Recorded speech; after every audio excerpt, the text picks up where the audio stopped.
Hello, everyone, and welcome back to another episode of the Lunatics Radio Hour podcast. My name is Abby Branker, and I am sitting here with my friend, Alex Goldman. Hello, hello. And today we are continuing our conversation from last week, all about the dark lore and history of the Wizard of Oz. But today, we've sort of made it up into the timeline to talk about Wicked. Woo!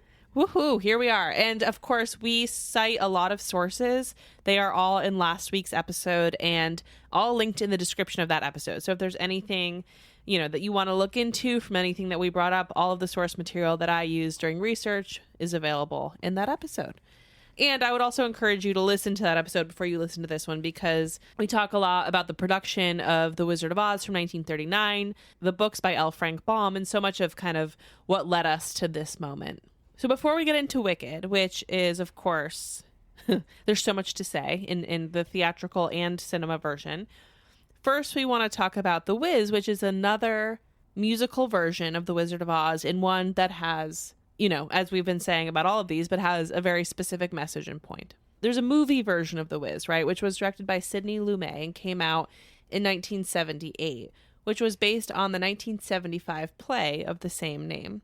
The play was by William F. Brown, and again is, based on the original novel, but of course has differences. The film version stars Diana Ross, Michael Jackson, Nipsey Russell, Ted Ross, among many, many others. Richard Pryor's in there. Oh yeah, that is a stacked cast. Yeah, it's an amazing movie. The Wiz musical keeps true to the book in that there's 3 witches. It's not Glinda who comes and visits them in Munchkinland. It's the Wicked Witch it's the Good Witch of the South, right? Who's Ada Pearl in the Wiz musical, and then there's the Wicked Witch of the West, and then Glinda is the Good Witch of the North or South. I forget which direction she is, but she comes in at the end to get her home. Got it. I think she's the Good Witch of the South, just like the book, like whatever she is in the book, but. That movie is very strange also. It sort of like captures, actually Return to Oz and The Wiz with the Wiz movie, I should clarify. Yeah. Capture like a uneasiness about like when they first get to Oz. It's a little strange. But maybe like the biggest difference is they put Dorothy in New York City. Yeah. And so there's already sort of an urban backdrop as far as that goes, and that sort of carries through to the vision of Oz. Full transparency, I have never interacted with the Wiz, but so Dorothy, like Oz is New York City, or she starts off in New York City? She starts off in New York City, and it's Thanksgiving or Christmas. It's one of the holidays, and basically she's with her family, but she's sort of feeling a longing of not belonging with her family. But no, like the biggest difference is it's sort of setting the Wizard of Oz within the African American community. Yeah. It retells the story in such an amazing, thoughtful way. Yeah. I think is one of the first revisionist versions of the Wizard of Oz that sort of makes this huge impact. Right. There's a whole scene where the Wicked Witch of the West melts. They essentially free all of her minions who are working for her, and there's a huge like musical number that is just so joyful. And let me tell you, the music of the Wiz is great. A lot of toe tappers. Yeah. And so just so everyone can picture, Diana Ross plays Dorothy. Lena Horne plays Glinda the Good. Michael Jackson's the Scarecrow. Michael Jackson is the Scarecrow. Ted Ross is the Lion. Nipsey Russell is the Tin Man. Yeah. And Mabel King plays the Wicked Witch of the West, who is named Eveline, which is cute. Because this is before Elphaba, right? And Wicked. So that was her name. Yeah, Eveline. that was right. That was her name. Yeah, right. Exactly. So fun. So the movie was initially... It was very poorly received. Did not get great press. Critics didn't like it. Audience didn't like it. It's since become a cult classic, and I think it's, as all of these kind of dark fantasy retellings, it found its niche. It found its people. Yeah, and I think the stage show was a huge success. Yeah. That everyone thought, oh, they're just going to do that. I mean, we're talking about like people who are fans of the musical and then people who make the movie. Yeah. who sometimes aren't aren't aligned. Yes. This was a big swing for the movie, I think, which they reset some of the scenes, and I think they swap out a song or two, but it is very different in tone from the Wiz stage production. Right. And speaking of the stage production, in 2015, NBC produced The Wiz Live, which was a live television stream of The Wiz, in which Neo played the Tin Man, and Mary J. Blige played Eveline, or the Wicked Witch of the West. Queen Latifah was The Wiz.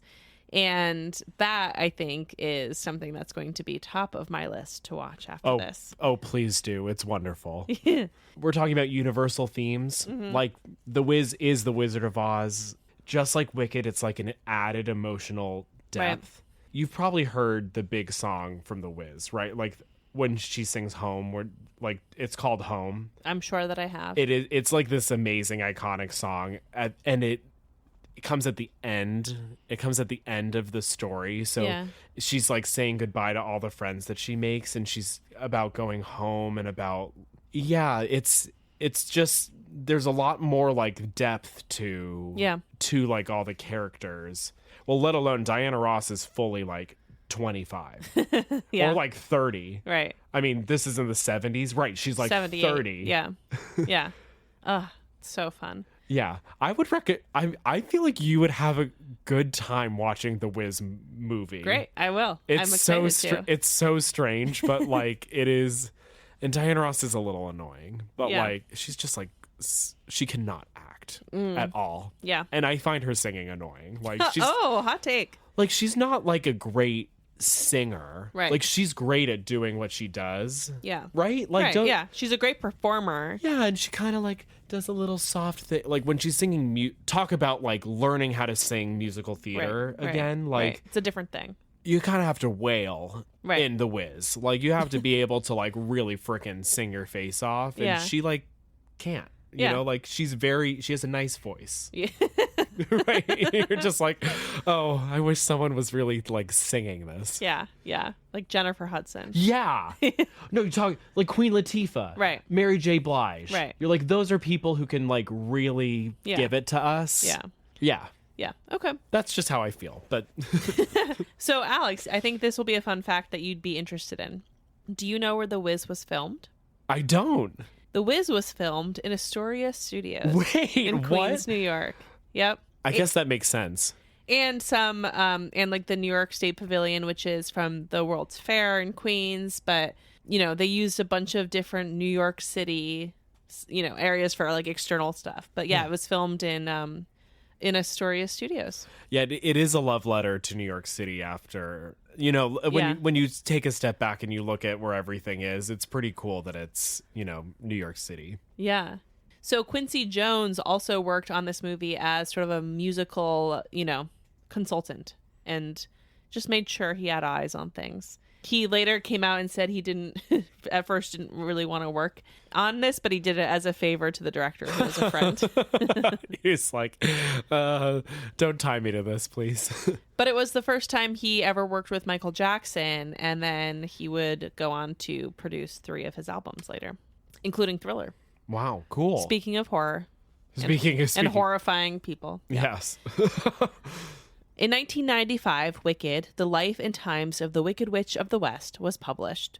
The novel was written by Gregory Maguire and famously tells the story of the Wizard of Oz through the lens of Elphaba, the Wicked Witch of the West. Maguire originally intended Wicked to be an allegory and political commentary, and boy, is it.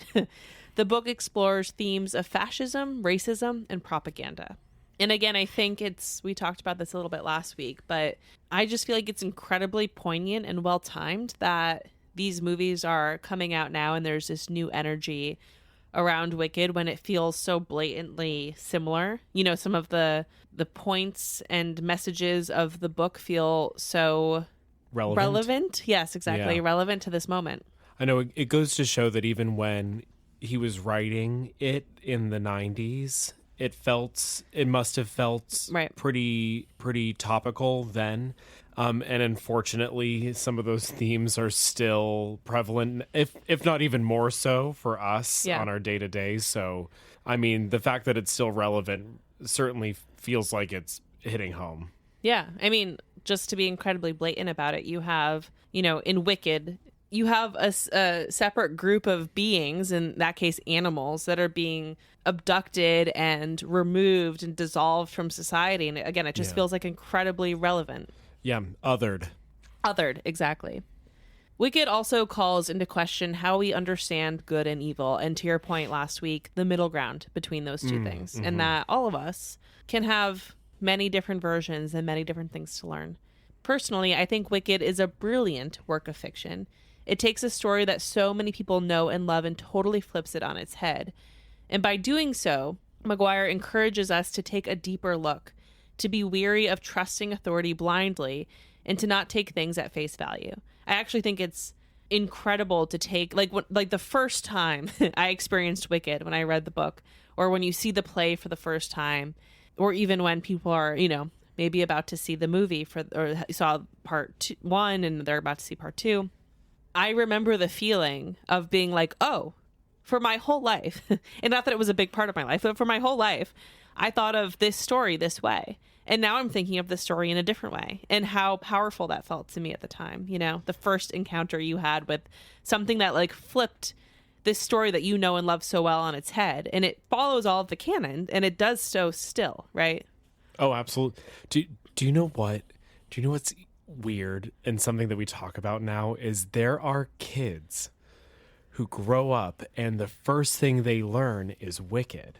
Right. And they have to go back and watch The Wizard of Oz, and sort of they're learning it in backwards order. And it doesn't have, it has a totally different... It has a totally different, impact on them. Right. But that's something that's pretty interesting. Yeah. Because I had the same reaction as you, right? It's something that was so, pervasive in our lives. It's, of course, we're going to watch the Wizard of Oz movie, and then all of a sudden, boom, here's something where you have to think about it from a different perspective, and it's sort of, like life-changing. It is. It's really like... It really is. And not to put too much, power onto a piece of media or whatever, but it really does. And I think it kind of makes you think, it made me think at the time, and which is the point, but like, oh, right, like we shouldn't always assume. And I think that's kind of the takeaway from Wicked at the end, which we'll talk about at the end of this episode. But, he did Wicked, obviously, this is an obvious statement, but it relies on the Wizard of Oz. If the Wizard of Oz wasn't, if whatever the source material wasn't something that was kind of universally understood in a basic way, the Wicked doesn't make sense. It relies on the power of this thing to do it. And yeah, I just think the impact of it is so much more than most other works of fiction because of that. And typically I think I'd have a reaction of like, oh, this new version of this thing, like that's cheating, but it's not. It's meant to flip your world upside down. Yeah. Right, and it gets deeper. Yeah. It gets deeper than even the source material. Absolutely. I've cried a lot at productions of Wicked. Yeah, right. Especially the movie. Maguire would go on to write 3 more sequels to the Wicked series, so there are 4 books total. Son of a Witch in 2005, A Lion Among Men in 2008, and Out of Oz in 2011. And I think there's now spin-off books from some of those as well. Oh, wow. Which I can't even say what the titles are, but my mom reads them. Shout out, Mom. She reads them. And you've read Son of a Witch? Yes. Yep, I've read Son of a Witch. And it's difficult. I loved Wicked. Yeah. And period. Yep. Son of a Witch was not like the follow-up that I necessarily wanted it to be. There's some interesting points, but overall it doesn't have sort of the driving force of the first book.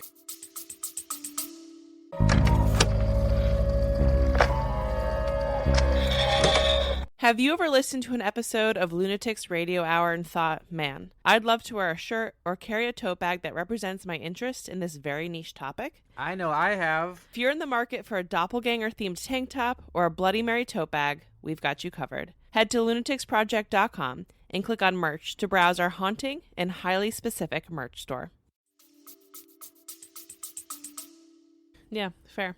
The fact that Wicked inspired 3 sequels, a musical, and long-standing Broadway run, more on that in a second, and 2 hit movies is only a testament to the power of the original source material and Maguire's clever reimagining. And all of that right from 95.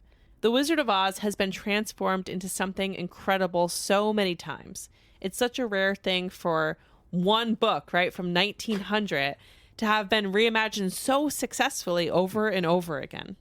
It's like all of these people were able to find lightning in a bottle for this one story, right? And I think part of that, this is just me rambling, but like part of that is that the story is universally true. Like the core tenets of a lot of this feels relevant. Yeah. It's timeless. It's going to be true even in 100 years. It'll probably still be relevant. Yeah. Because it is just fundamental. It's a fundamental story. It's a human story. Yeah.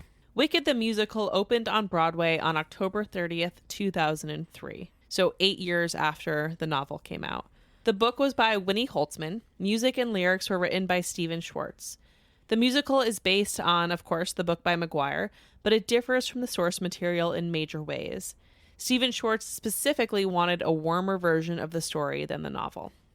He famously hadn't finished reading the book before he started writing the music. That's funny. Stephen Schwartz is quite a big name in theater. Yeah. What are some of the other things that we might know him from? Godspell, Pippin. He writes the lyrics for Pocahontas, Hunchback of Notre Dame. Oh, a Disney guy. Yeah. Him and Alan Menken worked together. Got it. On some of these, the Disney cartoons. Godspell, Pippin, and Wicked are his big hits. Yeah. But then also, like, there's Children of Eden, Baker's Wife. You know, there's deeper cuts. Idina Menzel and Kristen Chenoweth originated the roles on Broadway. Menzel won the Tony for Elphaba. The stage effects to pull off Elphaba's levitation during Defying Gravity were an innovation at the time. There's this scene, if you haven't seen the play, where it's the end of Act 1, which Alex has said many times to me, and I believe, because I believe anything he says, that it's one of the best endings of Act 1 on any musical stage. And I'll tell you, I cry every time, and so do the people around me. It makes it seem like I see Wicked a lot. I've seen Wicked a few times. I'm not going. I'm not going every week. But there's this scene where Elphaba sort of raises from the ground, and when she does that, as she's singing Defying Gravity, her dress and cape sort of seem to extend, and she becomes like this floating, levitating, powerful, and like much larger, right? And taking up much more space than she did, for the rest of the play, in which she is a bit more awkward and humble and whatever. Meek, yeah. Yes, meek, and suddenly she becomes powerful. It's very similar to the end of part 1 of the movie, where it's depicted in a different way, but it's the sentiment is there where she suddenly has shifted. Yeah, they give us the cherry picker moment with her her cape billowing floating, down and her being straight up and down instead of I think that's what's notable is she's not mounted on the broom as she's flying away. She is in her glory, just up and down, They give us a nod to the play. Yeah, they gave us the image. We did need that. That's what's good about the movie. I mean, I know we'll talk about the movie in a second, but what's good about the movie is they're obviously fans of the show. Yep. And they know that is who is going to see a movie musical but fans of the show, right? Yeah. And hoping that what they fell in love with, other people who haven't gotten a chance to see the show will. Yeah. That's what makes a good movie musical. So yeah, absolutely.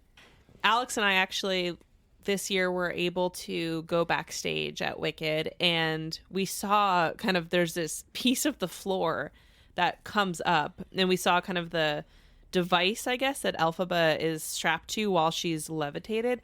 And it's fascinating because it's not that sturdy. I mean, there's a lot of moving elements in Wicked that actors are strapped to things and the bubble and all of that stuff. But this specific moment, it has to kind of be really slim in terms of its footprint as a device, because it's like you don't know that it's coming, and they sneak it in, and they have to kind of have people sneak it in a way. And I think what I heard was somebody actually kind of stands behind her on this very small platform and holds her in along with, like, because there's just no room for any other like physical device because it's a plot twist. Yeah, now like imagine then having to sing your face off. Right, as someone's while holding that's you. happening. That it seems challenging.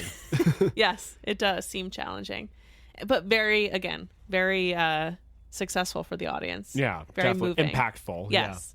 Wicked became one of the highest earning shows on Broadway. There are several international long-running versions in addition to New York City's. The stage design is also stunning. I remember the first time I saw Wicked, which was the first time I saw the play many years ago.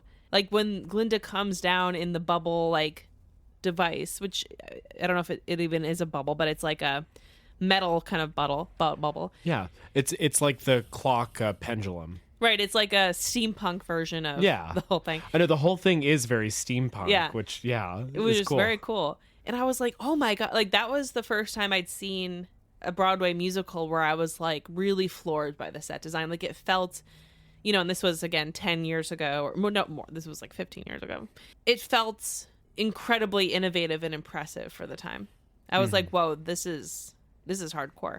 But the Time Dragon clock, which is something they talk about in, the movie and in the book, obviously, as well. But in the theatrical version on Broadway, there's a little dragon on top of, the stage, above the stage.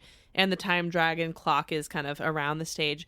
And I didn't realize this, I'm not watching the clock during the play, but during the performance, the clock shifts kind of at different key moments to kind of, which again, if you've seen the movie and not the play, they talk about that at the beginning. And that's kind of where it all ties in.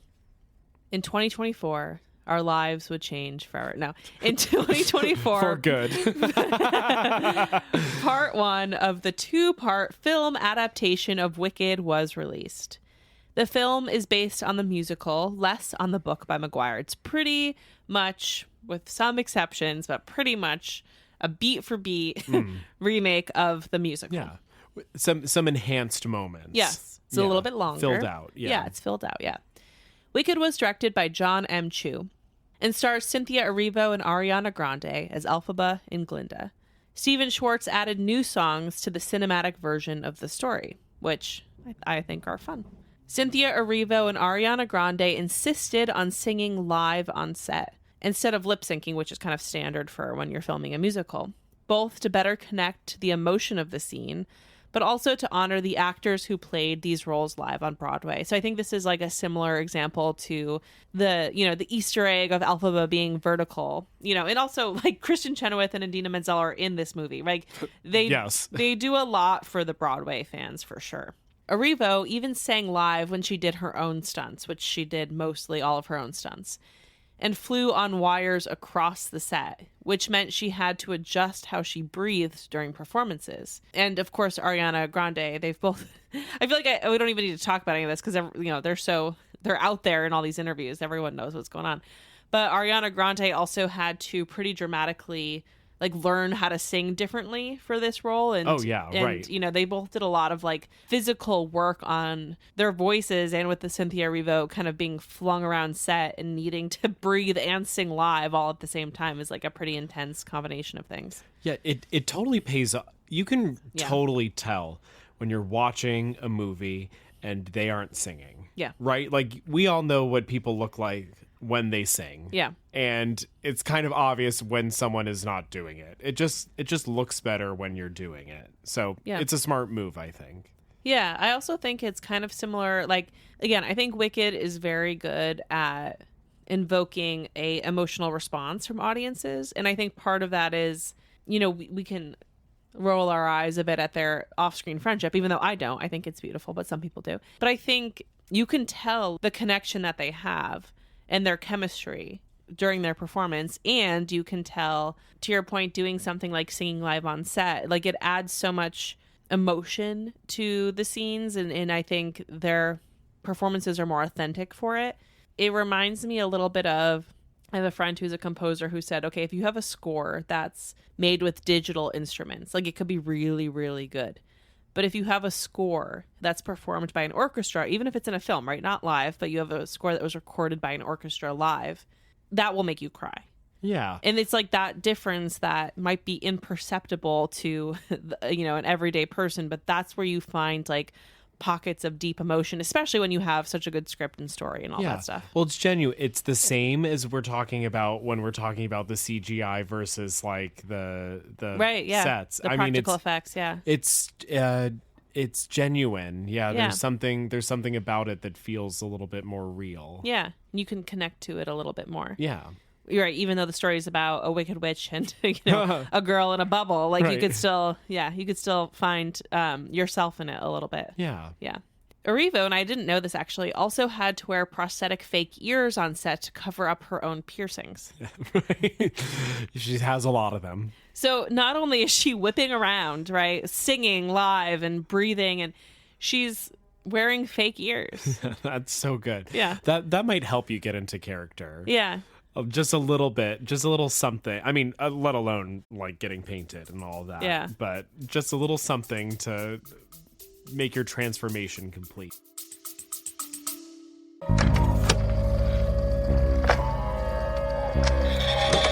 If this isn't quite enough chaotic horror and history content to scratch your itch, consider joining our Patreon. We have a ton of fun creating bonus episodes, writing essays that explore some of our favorite horror topics, and presenting spooky classic literature. Plus, all new members get a welcome package in the mail, a lifetime discount to our merch store, and new stickers whenever we have new designs to share. Head to patreon.com/lunaticsproject to join. I don't know, I'm sure this reached other people's TikTok feeds last year, but Mary-Kate Morrissey, who was playing Elphaba on Broadway at the time of, when Wicked, the movie came out, her content flooded my TikTok feed. And watching her, it was fascinating because it was just her talking to camera as she like degreened after every show. And watching her do that and the amount of work that goes into it, like after she showered, right? Like still getting green out of every little nook and cranny and Cynthia Erivo did that on set for however long, but these Broadway performers do it every day, multiple times a day for a year. It's a lot. Yeah, that's a lot. That's a lot on your skin too. Yeah, it's a miracle people aren't breaking out all the time. Oh, here's a fun fact. They discontinued the green color that they were using for the show. They have to get it specially made now because they're like, we're not changing the color. By like the body paint company? Yeah, it's like they still get it made, but it stopped being available readily for them. Wow, that's so funny. Well, I guess they don't have to worry about a copycat then. Yeah, right, exactly. A load off. I wonder how much, like what volume of green body paint they're going through. Oh my gosh. A lot. I mean, must be a lot. Must be a lot. Director John M. Chu worked really hard to mimic the theatricality as much as possible on set. There were thousands of lighting cues that were meant to mimic lighting cues on a stage set. And I think you can see this in the sequence where they sort of get to the Emerald City, but he really wanted to build out like a set holistically and let the actors move freely around it and follow them. And, I think he threaded the line very well between filming a movie and letting the actors kind of explore in a way that felt more similar to theater. And not explore, I suppose, but like move within the set, right? And I think he did that really well. Like I'm thinking about that scene where Ariana Grande is dancing down at the end of Popular, the hallway, and I think I saw an interview where that was like something they weren't quite sure how they were going to stage or block that moment. And they're like, well, we have this hallway built out. It's like because they had built out these like sets in their entirety. They have them, yeah. Right. Even if they weren't planning to use them. And then she just like danced down and they're like, oh, that's great. So Wicked from 2024 became the highest grossing film adaptation of a musical ever. It was nominated for 10 Academy Awards, including Best Feature. What was interesting about the movie is they had Cynthia nominated for Best Actress with Ariana nominated as Best Supporting Actress. But in the stage show, both Kristen and Idina were nominated for Best Leading Actress. The film becomes about Elphaba at the end, but I feel like for the vast majority of it, it's very equally shared between them. I think, well, it's to make them a little more competitive, right? Yeah. They're not competing against each other, perhaps. Yeah. But it was interesting that the musical firmly... Well, right. I guess Kristen had already won a Tony Award at the time as well, and is certainly a driving force of... Yeah. I mean, like, when she joined the musical, Glinda's part was a little bit smaller. What had she won before? She was in Your Good Man, Charlie Brown, and she won for Sally. Got it. Yeah. Oh, I love her. She's so cool. Oh, yeah, she's great. Yeah. And, of course, Wicked for Good, Part 2, is now in theaters. The second part was filmed along with the first at the same time in England, so both parts were kind of filmed concurrently. And I think what I've heard in interviews is that both parts were done and edited at the same time. Like, before the first movie came out, both were done. Oh, they're like all set, ready to go. Just made us wait. Yeah. It'd be so curious from like a filmmaking perspective to like, did you unlock? Like, did you, after, in June of this year where you were like, oh, actually, like, I want to shift this. Yeah, right. Yeah. I remember last year when this came out being like, oh my God, we have to wait another year. And now it's here. Here we are. I know. And now we can just watch them together. Yep. Whenever we want. I have to admit, I've watched Wicked a lot this year. Yeah. It's helped us get through the year. We needed it. Yeah, we did need it. We needed it. In 1969, when Judy Garland was 47 years old, she died from an accidental drug overdose. Garland was never able to shake the addiction to pills that her mother in Hollywood forced her on before the age of 10. Garland was married 5 times and had 3 children, including Liza Minnelli. Like her mother, Minnelli would go on to become an iconic performer in her own right. And I've been listening to a lot of cabaret. Oh, good. Because after I wrote this sentence, I was like, you know what? I'm going to learn more about Liza Minnelli. Yeah. So many actors across so many mediums have brought characters written by L. Frank Baum over 125 years ago to life. Oz in its many forms, from Wiz and Wicked to Return to Oz, The Wizard of Oz, even the silent versions, right, from 1910 and 1924, has transcended into something magical for generation after generation. Every generation has its own version of The Wizard of Oz. It's one of the most enduring pieces of source material that I can think of. And to think it all started as a children's book. Looking at the dark history of The Wizard of Oz is a reflection of the treatment of women and actors in the 1930s, and how starkly different that is in some ways now, and how similar it is in some other ways. There's regulations on sets, and we don't have directors writing memos about the weight of 13-year-olds, but do we still have, problematic issues about how we handle women and actors and all kinds of people in these spaces? Yes, absolutely. Pay inequities and... Yes. Yeah. Exactly. But especially with first Maguire and then Chu's versions of Wicked, there is a really timely and important message being told. We are living in a very dark time in the United States and across the world. We are living under a government that is hiding behind masks and kidnapping people, straight from their homes, their jobs, and their cars. As a reminder, Wicked was originally written as a political commentary, and I think the message, no matter the genre of its delivery, rings very true today. It's a time to stand up for what's right, a time to question authority and leadership, a time to speak up, to do whatever we can to protect innocent people and human rights. It doesn't matter that Wicked is a musical about a fantasy world, or that The Wizard of Oz is a wacky children's book from 1900.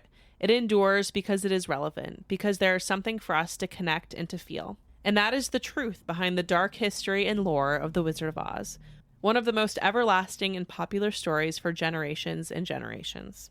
Alex, thank you so much for coming to talk about this. Oh, thank you for having me. It was my pleasure to talk about this. I knew I needed a different energy than Alan for this topic, Yes. Sometimes you just got to bring in the right audience for the topic. Yeah, this was incredibly fun to research, and I would encourage everybody just to call back to last week to go back and watch that scene in The Wizard of Oz where it turns from quote unquote sepia to Technicolor, because Now you know that was just a girl, not Judy Garland, painted in a sepia painted on dress. I can't wait to rewatch that when I get home. It's so cool. Okay, Alex, I'm going to put you on the spot. Of all of the versions, and you have read more of the books, you have watched The Wiz, you have watched way more kind of Wizard of Oz versions than I have. What is the one version? And you can't say Wicked. Like, what is the medium that, I mean, you can say Wicked, but I would ask you to say the theatrical show or the movie or the book.